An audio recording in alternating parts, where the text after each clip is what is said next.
Hi everyone, আজকে একটা নতুন এক্সপেরিয়েন্স হতে চলেছে রাত জেগে পিকনিক করতে যাওয়া। যত রাত বাড়ছে কুয়াশার খেলাও তত বাড়ছে। কুয়াশা ছোঁয়াছুঁই খেলা দেখতে দেখতে ভোর 6টায় এসে পৌঁছালাম মাইথন।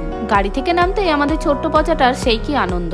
আর এদিকে চলছে কফি, লুচি আর আলুর দম বানানোর প্রস্তুতি। আর এইদিকে দেখো এদের, তার মধ্যেই চলছে এদের দুষ্টুমি। ঝটপট ব্রেকফাস্ট সেরে বেরিয়ে পড়লাম মাইথন ড্যামের আশেপাশে ঘুরতে। কিছুটা যেতেই দেখলাম এখানে অনেক বোটিং সেন্টার আছে, যেমন ডাল লেকের শিকারা রাইড আর এটা হচ্ছে মাইথনের শিকারা রাইড। পিকনিক স্পট হিসেবে মাইথন কিন্তু একটা দারুণ জায়গা। ফ্রেন্ডস, এই শীতে একদিনের ছুটিতে ফ্যামিলিকে নিয়ে কিন্তু তোমরা এখানে আসতেই পারো। আশা করছি তোমাদেরও খুব ভালো লাগবে। আশেপাশে স্থানীয় দোকানের পাশাপাশি এখানে টেম্পোরারি দোকানও আছে।